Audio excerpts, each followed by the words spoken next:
Hopefully you've been hearing and sharing the message that you need to be enrolled before October 25 to be able to vote in this year's election, because there's been changes made which will stop some people from voting, and making it harder to vote is, at the very least, a dick move, and at worst, a clear attempt of authoritarianism to silence the views of people who disagree with the government. So with that in mind, I thought I'd show you 5 ways that the Coalition has worked to limit and discourage people like you from voting. The most recent is this announcement that the Easy Vote cards are now going to be emailed unless the Commission only has a mailing address for you.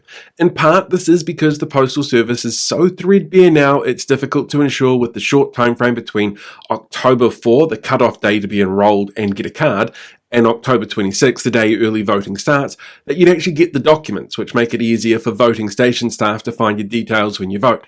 This move, though, risks leaving behind older voters, voters in rural communities with connectivity issues, and lower socioeconomic voters who may have limited internet access or change digital details frequently. Then there's the Maori roll. It's been a long-held legal element that voters who are eligible to vote on the Maori roll need to have their choice locked in 3 months before the general election. So August 6th this year. This has always been about logistical planning. If tens of thousands of people change their roll type the day before an election, the admin it creates is going to be impossible to deal with before the election day, and it risks stopping people's votes from being counted. And it helps with planning things like knowing how many Maori electorate voting forms have got to be printed, while allowing for stability of electoral boundaries. ACTA National have argued that this needs to be in place because the idea of tactical voting by Maori in elections actually scares them. What's different this time, though, is the expansion of what they've called undue influence in guiding people into which role to choose, and it now explicitly criminalises the broad term of improper pressure, incentivizing or influencing someone's choice to switch roles. The ambiguity of what these are legally limits how some grassroots campaigns can operate during this period. There's also the blanket ban on prisoner voting. That's number 3. As well, the Attorney General has said that this is inconsistent with the Bill of Rights, but when has that ever stopped this lot? Under this law change, no one serving any sentence can vote. Previously, anyone who was serving a sentence under 3 years could, because they would then be leaving prison to enter the country within that term that they voted for. And because our criminal justice system has a built-in systemic bias against Maori, which led to an over-representation of Maori within the system, this disproportionately impacts Maori voters. They've also, and this is number 4, criminalised the provision of free food and drink near polling places with the exception of water. It's a new introduction that means within 100 metres of the polling place entrance, you can't provide kai at all for free. But a lot of community-led initiatives, particularly around voting stations on marae or in areas where turnout can be kind of low, grassroots organisers have often used this as a way to entice people to come down and make the voting station more welcoming to people hesitant about being involved and having their say. And of course, number 5, it's the end of same-day enrolments. The Coalition were told explicitly that this was a breach of the Human Rights Act, and explicitly by the Commission that it would not speed up the counting process, which was the excuse they used to start this whole thing. They then used the claim that they needed more time to ensure that the accurate count happened, to rush through some constitutional law changes before the current break that politicians are on that allowed longer caretaker governments on the basis that maybe counts might take longer, which contradicted their own claims for the need to stop same-day enrolments, but they've still done it anyway. In 2023, 110,000 voters, or the population of Lower Hutt, enrolled on election day. 450,000, or the population of Christchurch, updated their details during the voting period. And under the new law, none of these people will be able to vote in their electorate. And the people in 2023 who did this, they were mostly voters under the age of 29, Maori and Pacifica voters, and those renting and in lower socioeconomic communities, and some in marginalised or transient populations. So that one change alone will directly impact larger voter blocks that tend to vote against the right at elections. And the time of it all? This year's election period actually falls right into the exam and study periods for most tertiary institutions around the country, making it even more difficult for the people this government shat on by removing fees free or means testing their parents before they can get a benefit to get out there and have their say.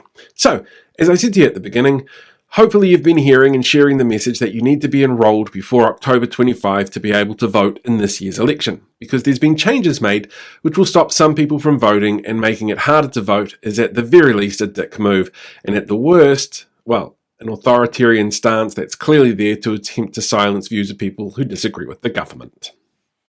Hey there, kia ora. I wanted to do something this week that pointed out exactly how the government was making it so much harder to vote. Because some of the feedback that we've been getting, it's something that we did actually for the last collective episode, where we asked the audience, is this message getting through? And of course, that's an audience of people who are engaged like the hosts are. So the answer was, yeah, well, generally, but they're having trouble getting the data through to everybody else about why they should vote. So I wanted to do something that was relatively short. So this is about 5 minutes, I think, that gives people just a really simple rundown on these are things that this government has actively done, more than any government in generations, to stop people from voting. And we should be angry. Like, we should be really, really fucking angry at this. And I think people, because it's such an onslaught, because there's so much stuff, because, just in the last 48 hours alone, we've had ACT dominate headlines for being fucking idiots, and the media sucking up to them and ignoring, what happened with Tim Sharga. Did you know Tim Sharga got an extra 18 months prison time because he pled guilty again to another sexual assault of an underage person? But that didn't make the headlines in places like RNZ straight away. The sucking up is ridiculous. But you know what did make headlines? ACT is curious about some other bullshit. They're floating the idea of blah, blah. I don't give a shit. I really don't. And I really fucking hope that people don't vote for them. Just because of how much the media clearly sucks up to them. Sorry, I digress. Today's episode was 5 things that the government's done to stop people from voting. And some of it I think is really obvious, like the same-day enrollment thing. That's big. Like, that's 500,000 people that it could be impacted by this. So we need to get this message out. And I thoroughly recommend, if you know anybody who might be impacted, to remind them to check. You're having a conversation with anyone, just double check. Are you enrolled to vote? Because it's the law, and it's free, and it's easy to do. Just go to vote.nz. Simple. Get it sorted. But not being enrolled to vote so you don't get to vote this year is a really shitty thing.